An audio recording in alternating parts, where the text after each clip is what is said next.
Welcome to the Investors Podcast. I'm your host, Trey Lockerbie, and we have a real special treat for you guys today. We have on the show with us David Gardner. Welcome to the show, David. Thank you, Trey. It's great to be with you. I don't know why it's a real special treat, but let's try to make it special together. Well, it's a special treat because I wouldn't say I'm intimidated, but it's not often I find someone who is not only a great investor, but a great businessman and also a great podcaster. So I've really got my work cut up for me today.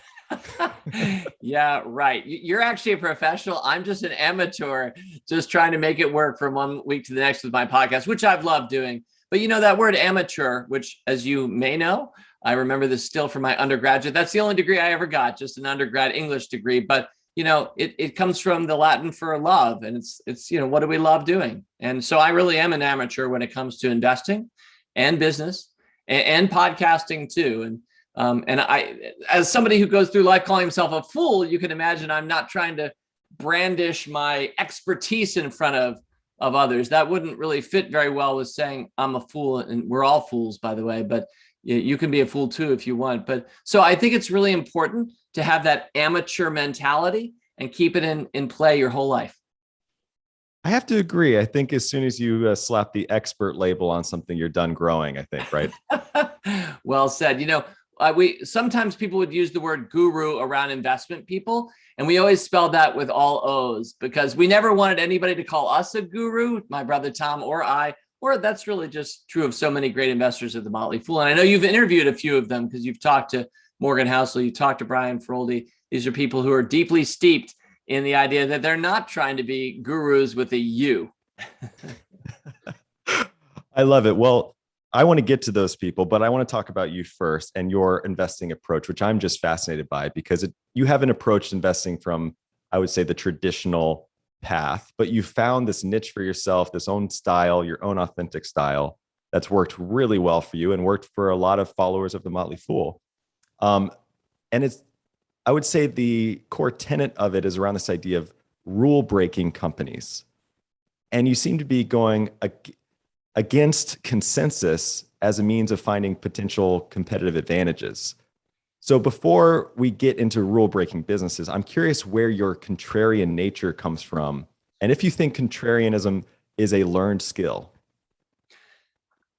I'm generally somebody who tries to think that almost anything can be a learned skill. So I'm not going to say it's not, but I do think it's more of a viewpoint, an angle. And that's not necessarily a learned thing. It's more something that you either start with or kind of roll into.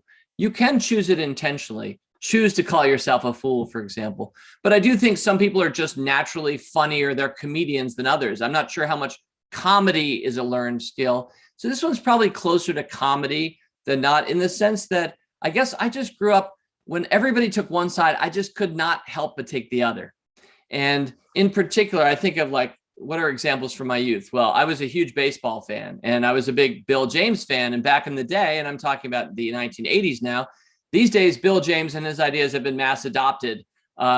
Baseball can be done smarter, better, using numbers more effectively. That was written in a book called Moneyball by Michael Lewis, turned into a great movie with Brad Pitt playing the lead. But at the heart of it, Bill James came from outside the industry, and he challenged the conventional wisdom that baseball people, that's with capital B, capital P, had been operating off of for decades. Things like, you know what? If it's a tie game, seventh inning, you got to run around first, you're going to bunt. You got to move that runner forward to second base. And if you didn't do that as a manager, you'd be asked by the media after the game, why didn't you bunt? Because that's what the book says. That's what everybody does. And so Bill James comes from outside of baseball, and he basically questions that conventional wisdom, uses a black box in this new digital internet era that we live in, used computers to gather data, and discovered it's actually a dumb move to bunt the guy from first to second. It sounds smart and a little bit conservative, but it actually results in fewer runs net when you run the numbers. So I loved that. And yet James himself was not treated, wined and dined by baseball people back in the day. He was shunned. You never played the game. You're just a journalist, etc. So I can think of examples, like really geeky examples in my life like that. Like, for example, Lord of the Rings. Lord of the Rings was so geeky, and then all of a sudden it became a multi-billion-dollar sensation and wins all the Academy's awards for its last movie. So I've watched things that looked like they were not mainstream. Video games, another great example, our whole lives long, really. Well, I'm older than you, Trey, so I'll say my whole life long because my first computer game was Pong.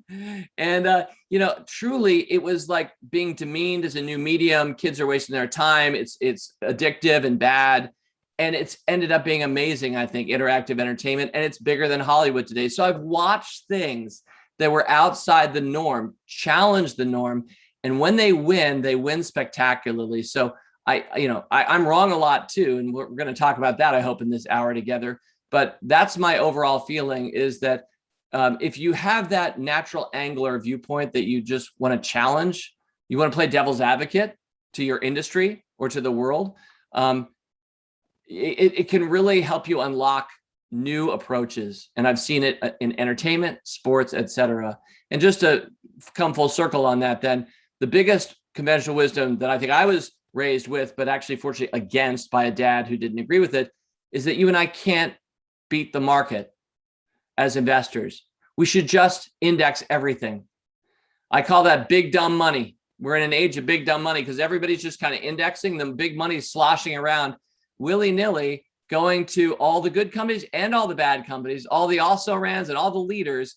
And we're told by academia as a powerful force in this area that that's the right thing to do, because you couldn't really know which one would actually do better than the others. That would just be luck, monkeys throwing darts. And I totally disagree with that. And so that's another great example of, I was raised with this idea that we should buy stocks by a dad who never bought a fund. And so these are all examples from my youth of things that I observed from a different viewpoint, and then challenging that wisdom. And then when you're right, which by the way, you're not always, but when you're right, boy, does that feel good. And it has felt really good for 28 years of the Motley Fool. Yeah, I think there's a theme here that I've been learning over the years, which is that being too clever can come back to bite you. You can really simplify and not overthink things. Going back to your bunting example, it sounds smart, and there's so many things about investing that sound smart, but there's a lot of things that are just simple and straightforward that actually end up working, and I love that. So let's talk about rule-breaking companies. You've narrowed this down to 6 attributes about finding what it takes to find a rule-breaking company. So I'd love if you could highlight a few of those attributes for us. Sure. Well, I'll just go straight through them really fast, and then we can talk about any that you'd like to. So the first attribute is probably the most important one, being a top dog and a first mover in an important emerging industry. So I love to find the companies that are the leaders. If you're not the lead husky, the view never changes. And so we're always asking, who's the leader, but not anywhere, not in big oil today or telecom. I love important emerging industries. That's where most of the great stocks come from, the ones that make you money for 20 plus years. I'm going to be invested for at least 20 years in your company, generally when I buy it. So that's why it's important to me. So that's number one. Number two, we're looking for a sustainable competitive advantage that takes many different forms. Examples would be, we've got Jeff Bezos, you don't. So the founders, the human capital in companies, certainly within the world of biotechnology, there's patent protection for 20 years for your successful new drug. That's an example of a competitive advantage. Another competitive advantage is if everybody else is inept and you're not, smartest guy in the room kind of a thing. And, Reed Hastings has proved himself that within the area of entertainment. It used to be DVD through the mail, which I certainly remember back in the day, not so long ago, although it sounds awfully old school as I say it. So, there are lots of forms of sustainable competitive advantage. But Trey, if you're going to be investing for years, you need a sustainable competitive advantage. It can't be something that looks like it'll be hot this quarter or next year. It's got to be a sustainable competitive advantage. Number three, strong past price appreciation. This one goes against a lot of people's instincts and even my own human instincts initially. We love stocks that have been amazing already. Number four, we're looking for good management and smart backing. It's the people in the end, not the product, not the service, not the industry or the competitive set or whatever. It's the people that are making the decisions. You know this because you're a successful entrepreneur on your own and you're a successful investor. Here we are talking with each other. So it's about the people. There's no better way to learn that than to actually start a business yourself and realize what a human endeavor it is. And there's a asterisk here about conscious capitalism, which we could talk about later if you want. Number 5, we're looking for companies with strong consumer appeal. I love to find the great brands. Turns out Starbucks, yeah, Apple, yeah, the great biggest brands of our time are also the greatest, biggest performing stocks if you really look at it over meaningful periods of time. And that is not luck. That is direct. That's a one-to-one. So the strength of creating a great brand is really a good thing to look for in your stocks. And then number 6, the final one, is we're looking for companies that people think and call out as overvalued. Again, that goes against our instincts, just like trait number 3, which we talked about, strong past price appreciation. We're talking here about the stocks. A lot of those 6 attributes I just shared with you are about the company, not the stock. But number 3 and number 6 are looking at the stock. And the more people who think that a company is dramatically overvalued, if it, to quickly review, is a top dog and first mover in an important emerging industry with a sustainable competitive advantage, it's got strong past price appreciation, good management, smart backing, and strong consumer appeal, and some guy on the front cover of Barron's is telling you it's crazy overvalued Tesla, that's often an incredibly good signal. There's a powerful reason why that's the case. We can talk about that more, but there's a quick short course on the 6 traits that we're looking for in rule breaker stocks. As you were outlining those, I noticed that 4 out of the 6 attributes are essentially qualitative components, right? So the question that comes to my mind is, how are you filtering down a universe to find these stocks based on qualitative metrics? Obviously, we all know how to filter through quantitative, but how are you distilling down from this wide universe of stocks to find these treasures in the rough? Well, thank you. First thing I'll say to that is that I don't actually distill down. What's funny is that sort of comes from a deductive mentality where you're starting with everything, Sherlock Holmes, and then you're deducing down to who done it. And that's what people do when they screen for stocks. But I've never done that. I don't have a screen that I use. And you're right. I try to avoid numbers in a lot of cases, which we'll talk a little bit more about. But what I do is the opposite. I induce. It's an inductive approach. So it's grassroots, flip up a stone, look what's underneath that stone. Oh, that's interesting. And once you flip up enough stones, you start to get some pattern recognition about what's working or what's not, or what are the interesting companies or what's not. So it's not like it's just one stone after another that you're flipping up, because you're learning. You talked about that earlier. You're learning as you go. It's so helpful always to be learning machines in this world. So you're learning a lot, but I will say that it's really important to me not to try to deduce or be the really smart guy, because it sounds so smart. Sherlock Holmes sounds so smart, but it's not really a way to successfully invest, I don't think. At least for me, the style is inductive. And then, how did I arrive at that? How do we build that up over time? Well, I think we're living in a world today that is numbers crazy. And I celebrate that. We talked earlier about baseball and Bill James. Man, are there amazing analytics, not just for baseball, but for all major sports today, that are so much more advanced than how people were thinking just 20 years ago, let alone 100 years ago. And these are sports that have been played for decades, if not hundreds of years in some cases. And so look, all we ever had to do was ask smarter questions and give better answers. And that's how we've gotten smarter about baseball and so many other things. So, but the problem with that, at least from a stock market angle, is that at this point, so much of it is a numerical exercise for lots of people. It's algorithmic. They're programming their computers to trade inside of a second. And I'm not going to be doing that. I'm an amateur. I'm not going to ever spend time trying to make money within a second. And if I did, I would always lose to the computer if we're playing head to head.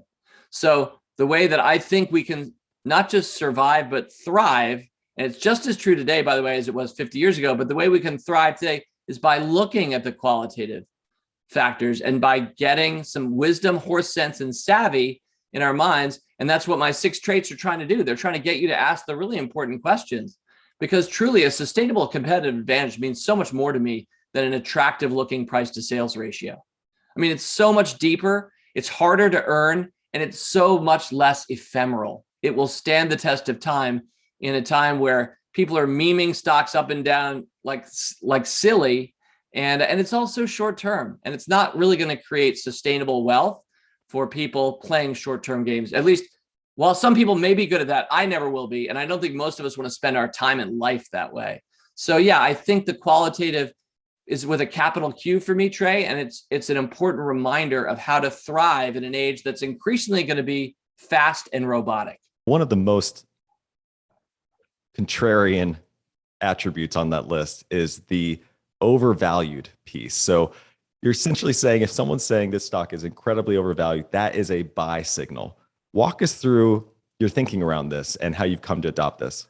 Well, I think it's really important, first of all, to integrate that with the previous 5, which is what I tried to do in my shaggy dog answer I gave a few minutes ago, because the whole framework hangs together. If you just isolate one of those factors, like that last one you mentioned, it doesn't work every time. There are things that are crazy overvalued and that you wouldn't want to buy.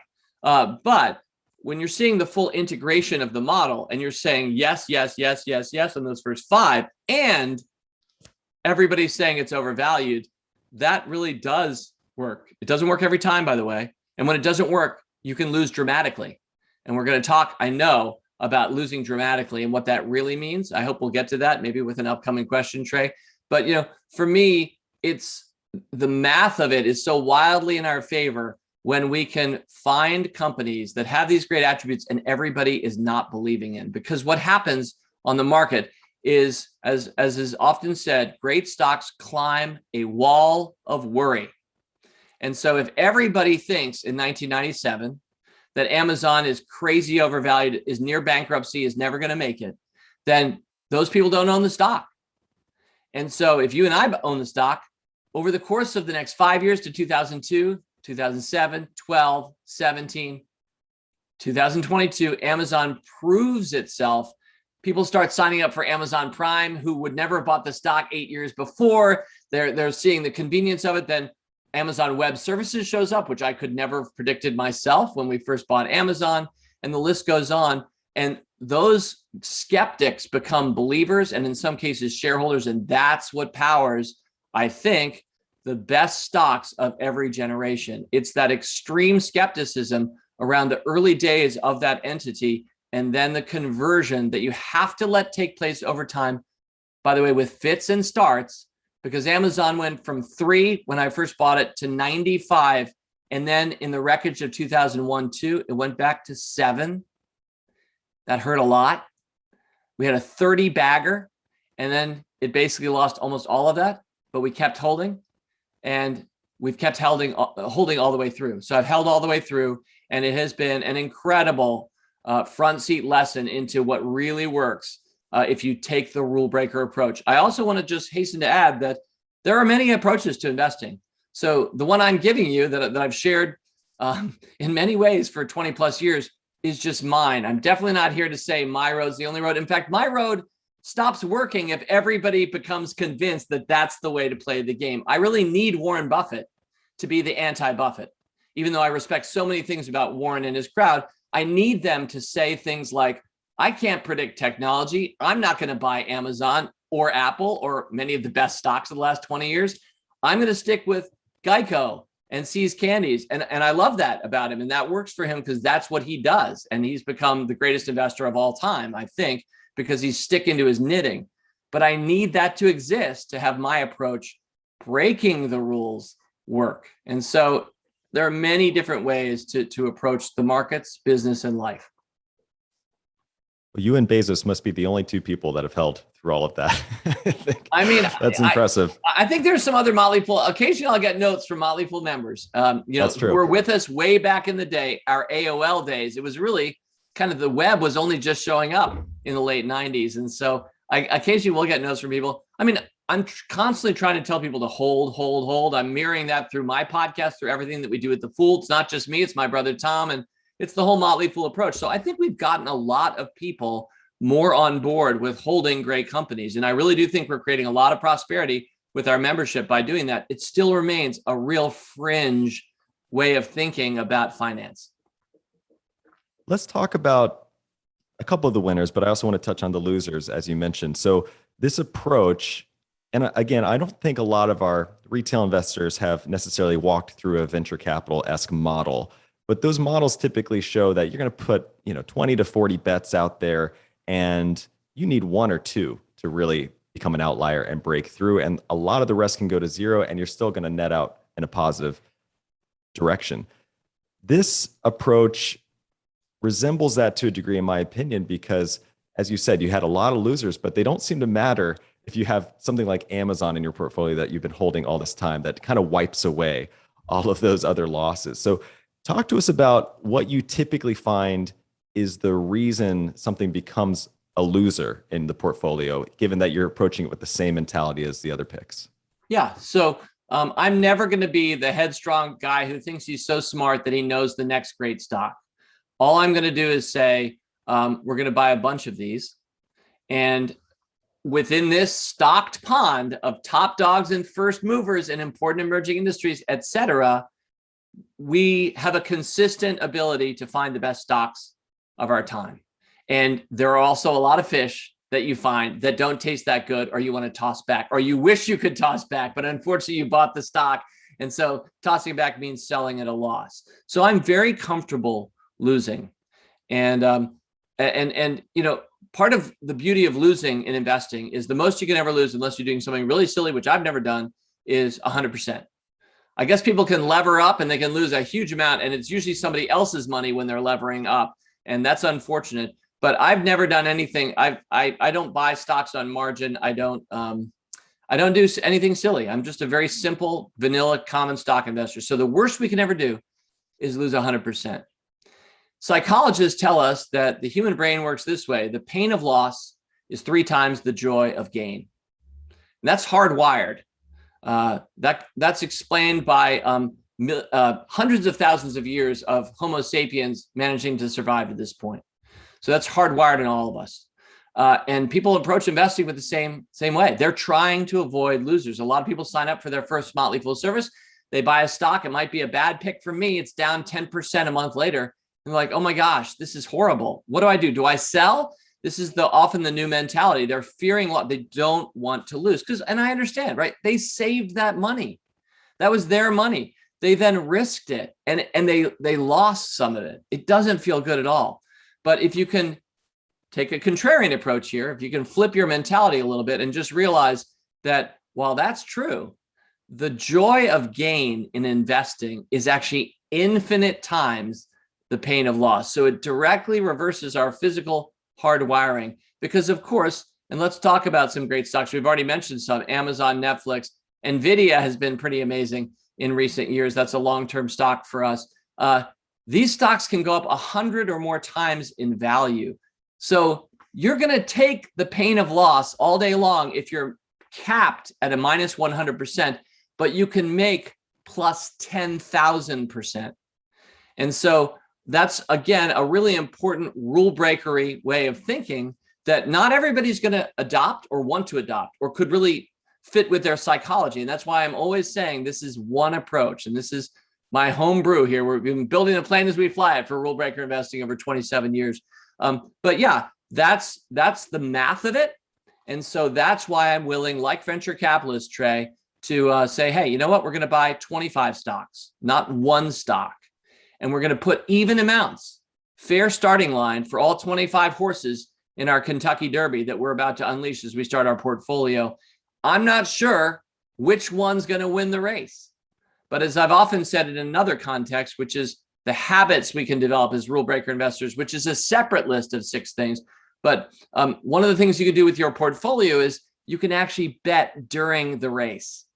You can't do that with the Kentucky Derby, last I checked. But once Secretariat is out front, you can be investing in Secretariat every furlong all the way to the finish, and winners win.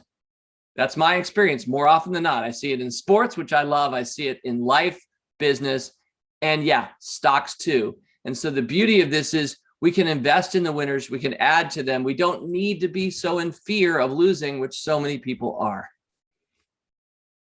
I love it. And I'd love to dig in on Nvidia a little bit more, because it has been a huge outlier, as you mentioned. And I think, as I've read, you bought it around $6 a share. So it's obviously done very well. But then again, you know, the whole year of 2019, it was in a slump. So that's where people can get really antsy. So walk us through what you saw in something like Nvidia at $6 a share, and what constitution had to be in place during that year of a slump where I'm sure people were emailing you all the time saying, should I still be holding? Should I still be holding? So walk us through that mentality. Well, I love that stock and that company. I'm delighted that we're talking about it. And I will just mention, not trying to brag here, but our cost is actually $1.63 because there was a 4-for-1 split a couple of months ago.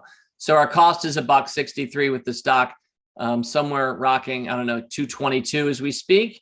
So it has been an absolute monster. It's one of those companies, and there are many of them actually. It's not the only one that we've held for long periods of time and made 50, 100 plus times our money on, which astounds most people, but it's so easy. All we're doing is buying and holding. Amazing, isn't it? But Nvidia isn't just a great 1-year story. It's actually a great, for us, for me, 16 and a half year story. So, and I'll just talk you briefly through the movements of the stock.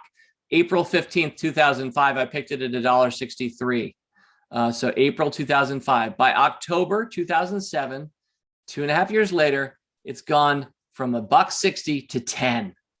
Amazing. Felt great. 5-bagger. You may remember 2008 wasn't a great year for the market or for stocks. Nvidia then dropped from 10, where we had a 5-bagger, to below 150, i.e. we lost all of our profits and we're underwater.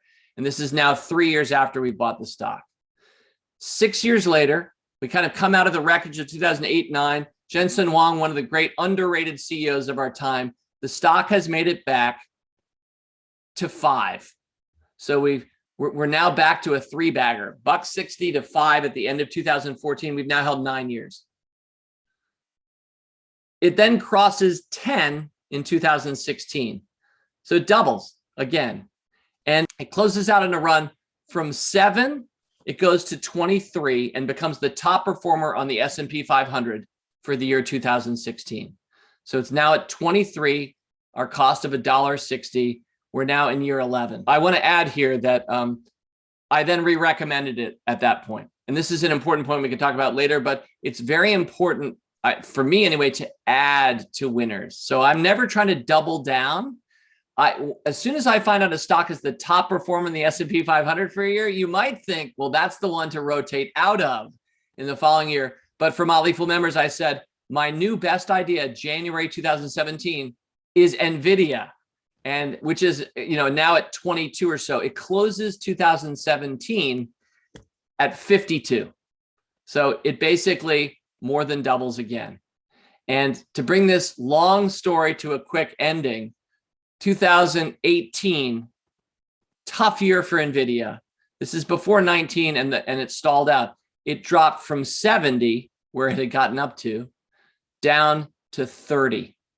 So the stock gets more than cut in half. This is a world-beating company. This was during the period in 2018 where a lot had been invested in AI and crypto, and Nvidia chips were making those things happen. And all of a sudden, those things slowed down, especially the crypto market, and the company got hit. Now, it wasn't its results necessarily. It was Wall Street's perception of Nvidia. But now the stock, of course, has gone from 30, where it sat there at the end of 2018, more than cut in half that year. Didn't feel good. It's gone, of course, from 30 to 222. So now we're sitting on our $1.63 cost basis at 222. And I'm fully prepared for it to get cut in half again and or to double again, because I'm not looking at the numbers or playing a jump in, jump out, what's my target price kind of a game. I am in it to win it, because this is one of the great companies of this era. I never know when I first invest in them whether it will be, but we get smarter watching the companies as they go and grow. This is obviously one of those. And so we have a consistent knack using the rule breaker framework to identify these companies early on as upstarts that people don't believe in. And then the ones that work out become monsters.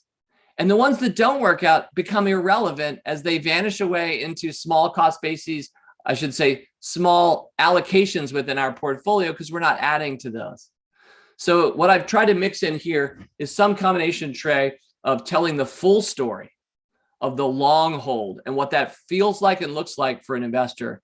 And then also, I want people to know that it's okay to stomach volatility and to realize that you'll have some losers alongside these kinds of companies. But as you said earlier, when you have a stock like this, it powers your portfolio to market beating returns on its own. And that's even if you didn't have Amazon or Netflix, which Stock Advisor members have had as well.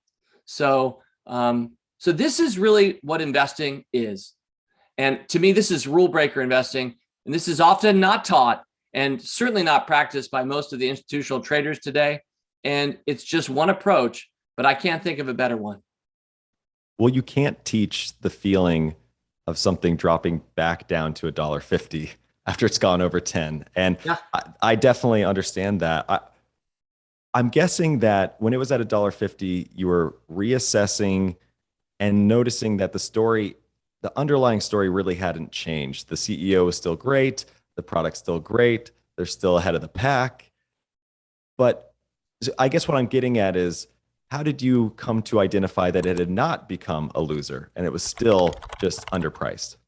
It's because I probably wasn't analyzing it that deeply, because this is one of a bunch of stocks that I follow and that I've recommended, or for all of us in our portfolios, I hope you have at least 20, 25 stocks, at least for most of us. And so, which ones do you want to go deep on, and how much time do you want to spend? So I probably just simply had my head under my pillow at the time, lapping up my losses and hiding from the world, because it hurts when you watch a stock like Amazon go from 95 to 70, you held it all the way down, or Nvidia here from 10 to $1.50. That really hurts. And it isn't just those companies or stories, right? It was 2001. It was 2008. It was the whole market, systemic problems that were in place. But you're right. It's that focus on the business, not the stock, that always steals our confidence or helps you in times of need. Looking at the company's real results. I mean, Netflix got absolutely waxed in, I think it was 2011, when they had the whole Quickster incident, self-inflicted gunshot wound in a lot of ways, but the stock got really badly hammered. And yet, if you look back, while Netflix lost about 3/4 of its value in about 1 year's time, and as a longtime Netflix bull, it's my largest holding, that also hurt a lot. At the same time, if you actually looked at their membership numbers, at their worst moment, they had gone from something like 24 million to 23.2 million members. It's not like everybody canceled Netflix because of Quickster. Actually, many people signed up for Netflix probably, and some canceled, and they had a brief net loss in membership, which was like the first time that's happened to Netflix, and it's very, very rare. So the market certainly didn't like that. But at the same time, let's look at the numbers here. That's a tiny percentage of overall lost clients. And Netflix still had so many great assets in place. We don't have to talk about them today, but that's a great example and a reminder to look at the business, not so much the stock. And when the stock is going crazy either direction, the business is what really is the ballast for our thinking, and what kind of gives us the basis, I think, for me anyway, for holding through hard times for companies like these. Can you provide any other examples of something that you had to sell and why? Did something fundamental change? What drove you to sell, and maybe the one that stands out the most for you? Sure. I mean, I do sell. I don't do it very often. I don't think I've sold a stock that wasn't bought out that I had to sell out for a few years now. And I'm just talking here about my own personal portfolio. So I basically do in public what I do privately, which is I just find great companies and buy and hold them. When do I sell? I sell when the thesis is broken. I sell when I love the company still, but somebody else came around with something better. There's a better mousetrap or a new approach. There's disruption happening. I'm a big Clayton Christensen fan, The Innovator's Dilemma, and that thinking. Of course, disruption is what a lot of rule breakers do. I'm also, by the way, a big fan of Malcolm Gladwell's work on How David Beats Goliath, which some listeners will recognize. You can read his book if you like, or you can just read the New Yorker. I think that's free, the New Yorker article that spawned the book. But it's again, a lot of the principles we're talking about. These are things I've lived as a stock picker or as an entrepreneur for 20 years. So I love that he said them and articulated them, because I think they're true. At least they're true to my experience. And so taking that different angle, you have to be comfortable winning and losing. And you have to recognize especially that loss is overrated if you're willing to show resilience, and if you aren't doing silly things. And I earlier mentioned like not trading on margin. A lot of people are doing crazy stuff, or they have everything in one stock. And so I've often talked about the importance of knowing your sleep number, which I define as the percentage of your portfolio that you would put in your biggest holding, that you would allow your biggest holding to occupy as a percent of your allocation and still be able to sleep at night. And again, here too, there are people with wildly different sleep numbers. And most mutual funds are 1% because they have to remain broadly diversified. But we as individual investors can allow our portfolios to be taken over by great stocks if we want to, if we're comfortable and can sleep at night. Not everybody is. Anyway, I think I got off track there because I just think so much about winning and losing, about rules and breaking rules. By the way, rules are important. I love to break the rules, but you also have to have rules. Like if you're going to be anti-Buffett, you have to have Buffett. And you got to love rules and love Buffett. But you also can recognize the benefit of breaking them. Do you ever play the card game of bridge, Trey? No one plays this game anymore. Do you ever play? I've never gotten into it, honestly. I love other card games, but not that one so much. And I appreciate that. And, you know, I mean, bridge is in a lot of ways a lost art. I still will go to bridge events, and everybody, I'm 55, everybody's 20 years older than I am. And part of it is because there's a whole bidding system, which you have to learn. And so there's a big hurdle to entry to actually just even play bridge, let alone be really good at it. But the key thing I've always learned as an observer of the game of bridge for a couple decades is you have to know how to bid. You have to know the rules to even be able to play. But if you want to win at tournaments, when everybody else is going by the book and the conventional wisdom and the rules, you decide, I'm not going to do that in this context. And that's what wins tournaments in bridge. So as a gamer, I often think of that as like a great example of like learning a whole system and respecting the system in order to break the system at the right moment to win. Well, I have to highlight some similarities I'm hearing right here to Buffett, because you did mention you never read a book on Buffett, which I definitely appreciate. But there are a couple similarities. Not only is he a master bridge player, but also that what you're talking about, in my opinion, is what I'm hearing is this idea of owning a business, not owning a stock. You come across to me as someone who really thinks and has basically synthesizing that idea, right? You're basically, when you buy a stock, I imagine you in your mind am thinking, I am an owner of this company. And that is probably the differentiator with a lot of other retail investors. Does that sound accurate?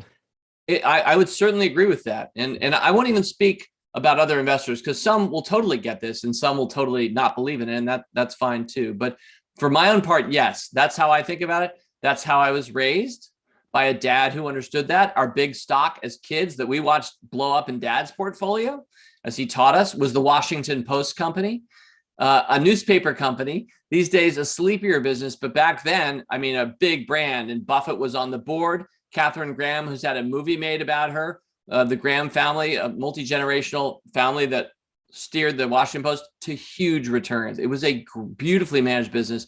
And we watched our dad, with a low cost basis, let that stock run up for him. And we saw it was a product we knew was delivered to our door every day. We knew it, trusted it. It was about the business. It was about what that company does in the world. Footnote again, conscious capitalism, if we want to talk about it. But, so important to me that I be and you be invested in things that if they prosper, we feel great about that future. Make your portfolio reflect your best vision for our future. I might have that on my gravestone or somewhere nearby, because that's what I've tried to say to the world and what each of us should be thinking about as we build our portfolios. So it's not about a ticker. It's not about a chart. I mean, for some people it can be, but you're really missing it if you don't realize that you're actually causing something to thrive when you buy from it, when you buy its stock. And if you don't buy from somebody else down the block, or ignore this other stock, it loses a little value, a little power, because you didn't care enough about it. And that's exactly what we're doing at a human level every day. Computers are doing it too these days, but we're buying businesses. And so, yeah, that's how I think about it. And I think that's how everybody should think about it. And there's no substitute for being an entrepreneur and seeing that and feeling that as you build your own business. And again, Trey, I'm talking to a guy who understands kombucha and who understands how to manage a national brand. And so, all of the efforts that it takes to go from light bulb overhead to real product or service that is improving people's lives. And once you see that, you see what an entirely human endeavor investing, I think, should be. And it's always about the businesses, not so much the stock. One attribute of businesses that's popped up on my radar only recently, mainly after I was interviewing Jim Collins, who brought it up, is this idea of optionality. And I've heard you talk about this as well, but I'm curious, this has just not been on my radar. It maybe circles back to Nvidia somewhat because, chips can be very versatile. And I understand that to a degree, but I haven't factored that into my analysis very often, saying what is the optionality of this company? How broad can it really stretch its wings to even grow its TAM? So maybe talk to us about how you identify optionality, especially in the early stages of a business.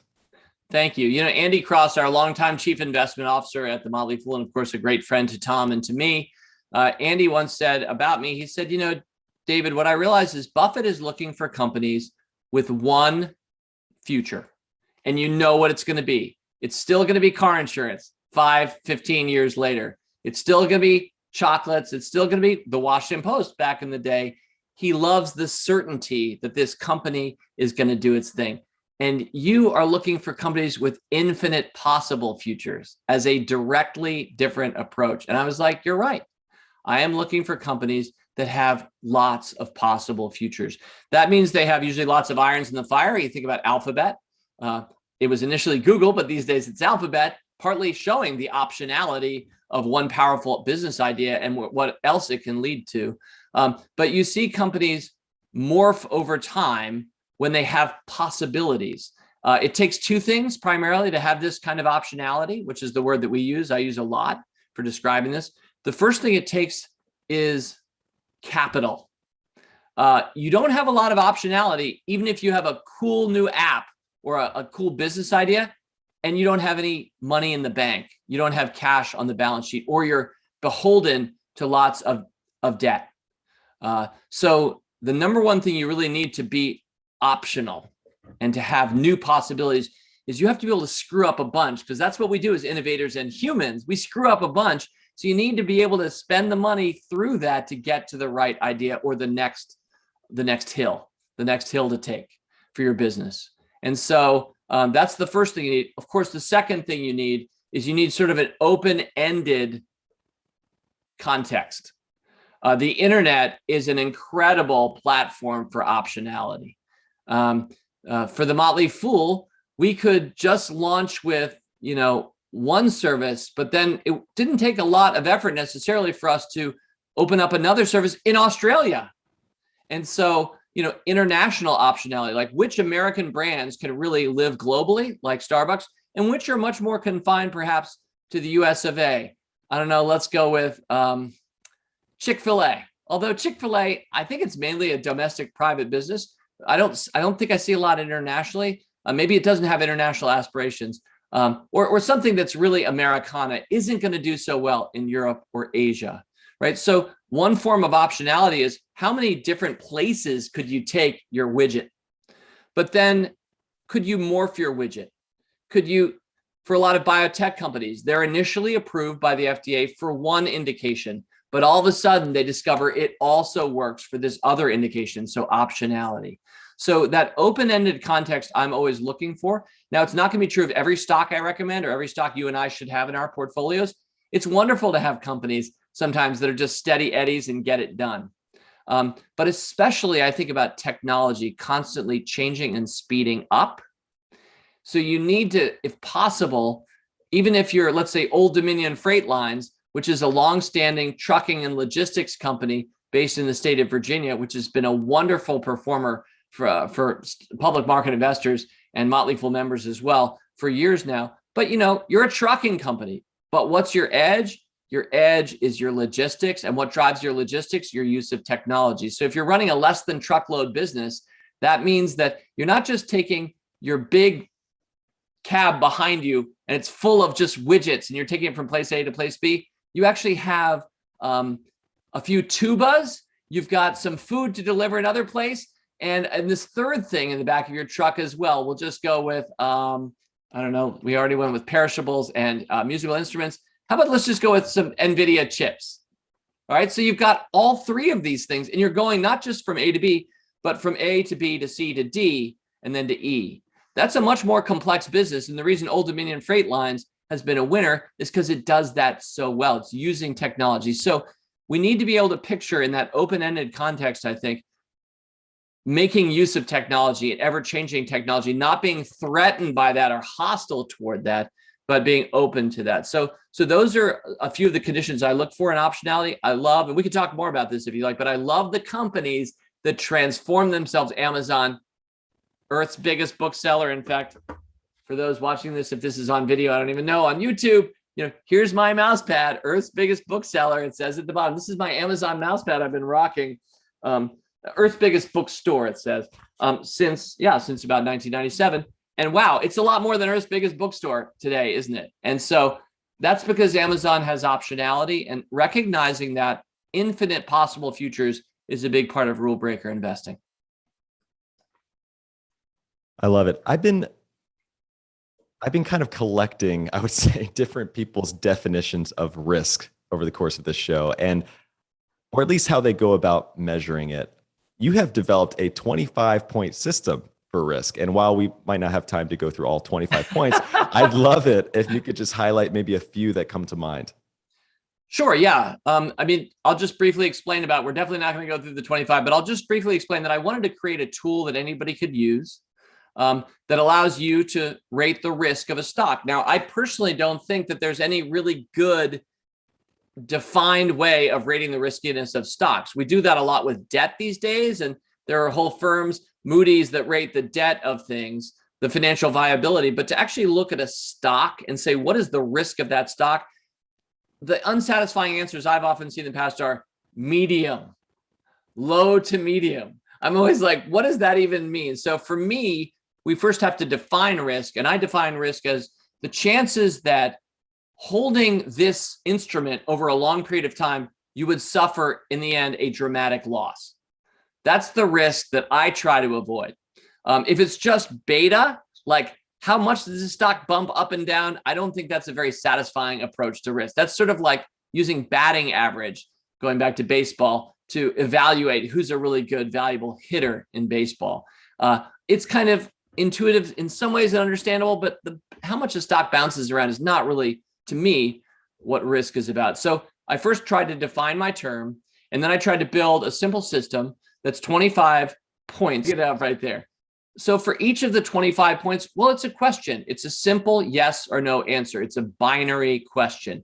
And every time you say yes, that's good. Every time you say no to the question, that's bad, and you add a point. So if you have 25 no's, that's 25 points. That's the riskiest imaginable investment. So again, higher the rating, higher the risk. So I'll give you a few examples of the yes or no questions we ask. This is really off the top. I haven't really prepared this, but how about number one? The first one we asked, was the company profitable during the previous quarter and past 12 months? Yes or no? Now, does that mean it's a good stock or that the company is a good company or not? No, not necessarily. It's connected. I mean, those things matter, but none of this is a litmus test in the end for the company or the investment. We're just accumulating answers. And again, every time we say no, we're like, that's looking a little riskier to me. And I probably would favor things of less risk. I'll give you a couple more examples and then the key insight that I have from this risk rating system, which anybody can use, by the way. Another example is, does the company maintain a high standard of disclosure consistent with SEC guidelines in the US? Actually, even better, that's number 8. Number 9 is, would an intermediate level investor find the company's financial statements and management ownership disclosures relatively easy to sift through and understand? So how transparent is this company? How easy or not is it to read its financial statements? Is that an all or nothing litmus test for the company, or how good the stock's going to be? No. Is that a helpful thing to think about and say yes to or no to? Yes. Another example, number 13, moat. I mean, we talked about sustainable advantage. Warren Buffett calls it a moat. Would potential new competitors face high economic, technological, or regulatory barriers to entry? Yes or no? Yes is good. Hard to mess with them. Big moat. No is bad. So as you as you do this, you end up building up a risk rating. And rather than say low to medium or high risk, you can say 4 or 16, which to me is a much more intelligent answer or way to talk about it, even though it's obtuse initially, or it's obfuscatory. It's not transparent to somebody if you say 8 in answer to the question. But then you can explain that the 8 is based on 8 no's, and you can give the exact homework that you did to explain why it's an 8. And the key insight about this, to close my answer, thanks for asking me about the system. I haven't talked about it in many interviews, but it's something that we've done for years for my picks in Rule Breakers and Stock Advisor, the 2 services that I picked for a couple of decades. The key insight is this: people think that risk equals reward. I disagree. I think this is another example of conventional wisdom. They think, the greater the risk, the greater the reward. Actually, secret, some of our great performers have had low numbers. So turns out you can have your cake and eat it too. You can buy a low risk company that becomes one of the great performers on our markets over the following 25 years. The biggest challenge for most people is they're not willing to hold it more than a year, let alone 25 years, right? So the key insight is that it's not always higher risk equals higher reward. Sometimes it's the opposite. So shifting gears a little bit, you've actually mentioned conscious capitalism a couple of times, and you're on the board of a nonprofit called Conscious Capitalism. And as John Mackey is as well, he actually wrote a book on conscious capitalism. That was one of the first business books I ever read that inspired my own company.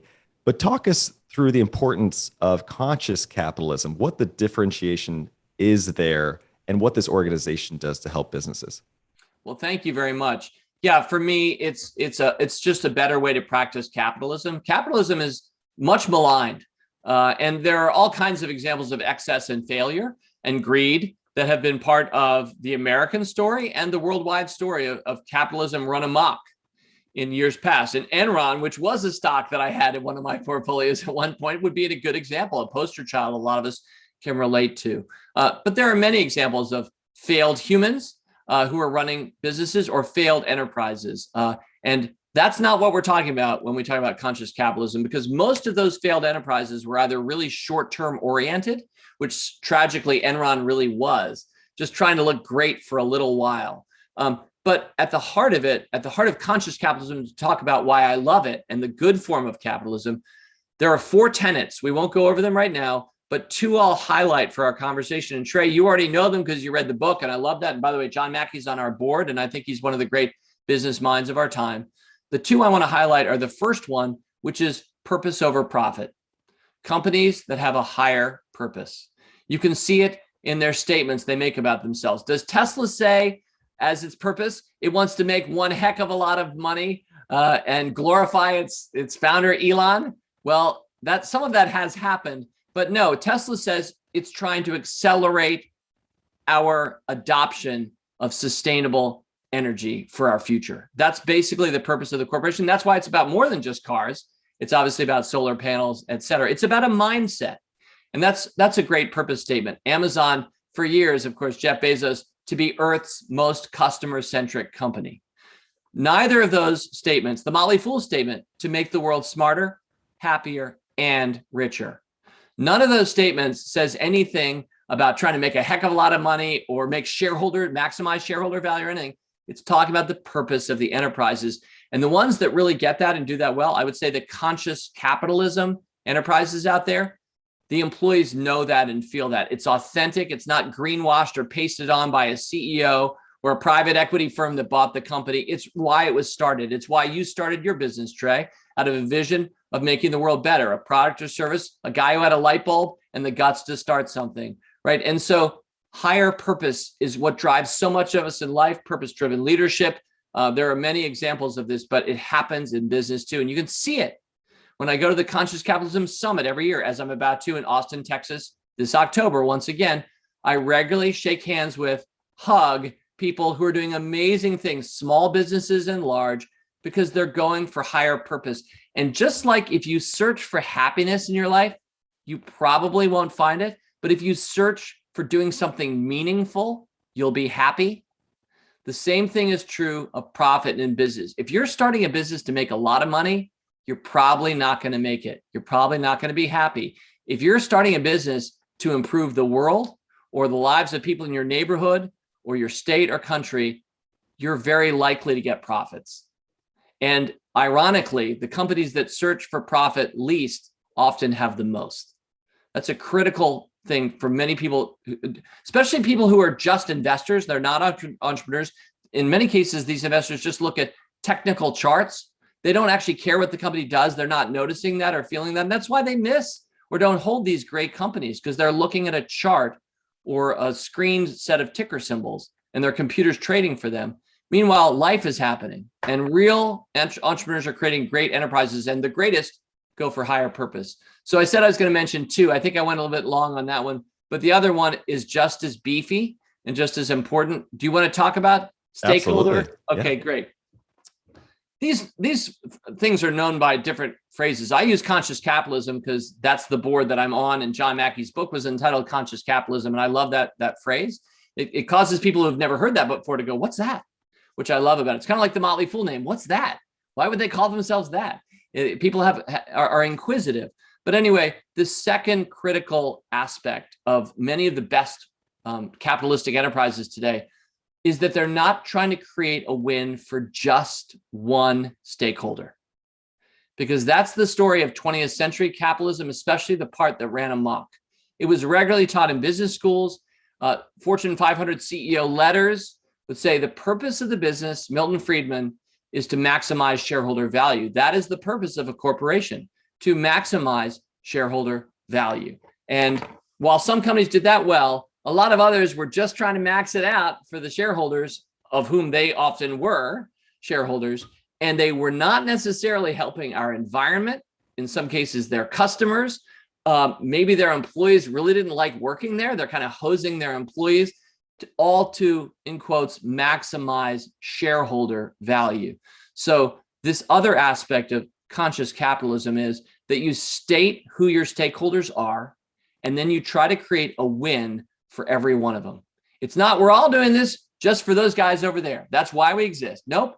You exist, I think, for your employees. They're the ones that are coming to work, trading their precious time over years and years of their lives every day for a salary or some form of compensation you're giving them. You definitely want to be, I hope, enriching their lives. You better be making things really great for customers. Those are going to be the businesses that win. Otherwise, why do we have a business, right? So customers or employees are two obvious stakeholder groups, but others might be, well, certainly your partners and your suppliers. Sounds like in your business, Trey, you are a supplier, maybe to Whole Foods or maybe to some other grocery stores and supermarkets out there, right? So you are a partner and a supplier, and the companies that people love to work with are when they treat their partners and suppliers well. They're not just trying to hose them or jack down prices on them, right? And a couple other examples might be the environment. That doesn't make that much sense for the Motley Fool. We're a digital brand. The environment doesn't enter too much in. We're actually all about being wherever you want. I mean, we try to do good things for the environment, but for some businesses, that's a huge stakeholder. So again, the great CEOs, the great for-profit corporations of our time are creating wins intentionally so for all of their stakeholders, not just one group. So I'm glad we had a little time to talk about conscious capitalism. I don't have that much more to say about it unless you want to talk about it some more for now, but that's what the world needs. And in fact, that's what the world's getting, because the world is turning more and more consciously capitalistic than ever before. These days, young people want to go to work for the companies that are doing good. The sense of intention and intentionality of this new generation is stronger than I think it's ever been in human history. And how many people are like, I want to be proud of the work that I do, or, you know, who I'm working for. That matters to people. So guess who's going to get all the best kids coming out of college? The ones that actually think about creating a win for everybody and are serving a higher purpose. So this is a contagion in the best form. This is a good virus. This is infectious, and it's going to keep influencing American business toward the better. And the world, I think, will keep getting better. Capitalism is going to be getting better from here in a world where everybody thinks it's like a lot of sci-fi. They think it's dystopian. But all of that dystopian sci-fi itself was misplaced. Go back and look at Blade Runner and see what year it was depicting. It's a year we've already lived through at this point, Blade Runner. So I think that there's a whole separate talk we won't do today about the power of optimism and about looking at real data and realizing things are getting better, not worse, even though everybody thinks things are getting worse. That's more of the contrary mentality, I guess, that I have. Well, you've touched on a couple of things. I'd love to close with one more question around this because you've talked about happiness, you've talked about passion, mission-driven companies. I just have to note this because we've now interviewed Morgan Housel, Brian Feraldi, now yourself. All three of you have at least had a stint at Motley Fool. You know, in Morgan's case, you seem like some of the happiest people I've ever met, some of the most passionate people I've ever met. So it raises the question around you as a leader of your own company and cultivating a positive company culture. I'd love if you could just share a few thoughts about how to do that, how you've approached company culture, and how you've produced some of the best people I've interviewed to date. Well, thank you very much, Trey. And that's high compliment coming from you. And I really appreciate that. And those are two great people. And there are a lot of others.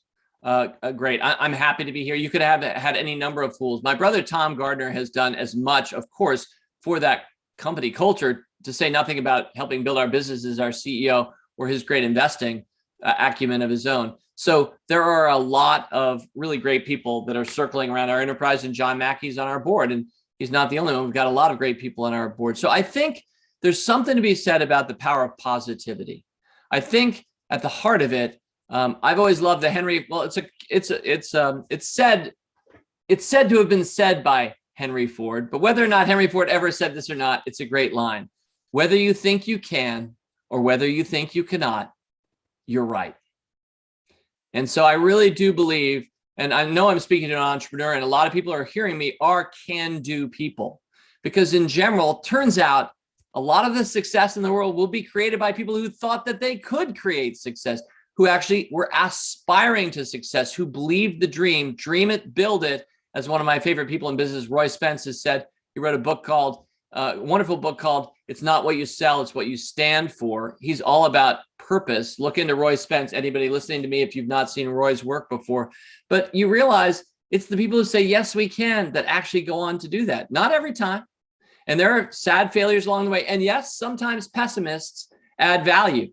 And I'm certainly not here to inveigh against pessimism or just being a good realist and trying to integrate those things and balance them, which I'm sure we all are trying to do. But I think at the heart of the Motley Fool culture and of Brian and Morgan and many of us, and not every fool does a personality test showing that they're an optimist. It's not like we're an optimism cult, but we are a bunch of can-do people. And that's who we've hired. We have 600 employees today. And some of them have been with us for 25 years and watched our optionality and our growth. And others, in fact, a majority of our company we've hired in the last couple of years, about a third of our company, Trey, we've hired during COVID. They have never yet once set foot in a Motley Fool office. But what I can say unites that is a belief in yes, we can. And there's nobody who gets that better than my brother, Tom Gardner, our CEO. I guess I want to say one more thing about our culture, which is important. And that is that we trust. We lead with trust. And especially in the money world, you're often taught to distrust. And a lot of us do read the 10Ks going, what does that footnote mean exactly? And I certainly celebrate that spirit of inquiry and also of holding people accountable, which is what we're all about, especially since we're holding our money with them over the long term. So we sure are going to be holding them accountable.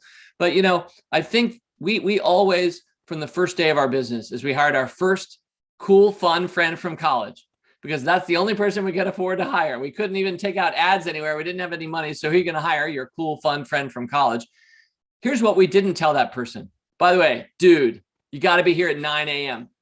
You got to stay till 5 p.m. Also, your first year, we're going to give you 5 vacation days. Those are all the things we never said. So from the first day of our business, we basically just said, hey, you call your hours. We're not counting anybody's vacation days. You're here to get a job done, get the job done. And we're hiring great talent. So we have a lot of confidence in you to get that. We'll be challenging you at various points and supporting you at others. But it's that mentality, that trust-based approach. And it won't work at every company probably, but I think especially within conscious capitalism and perhaps Trey in your own company, you're there. But that's a really important part of our culture. So when you lead with trust and you're willing to be wrong. If somebody wants to violate your trust, it's going to work. once anyway, because you're going to always lead with trust and you have that optimism.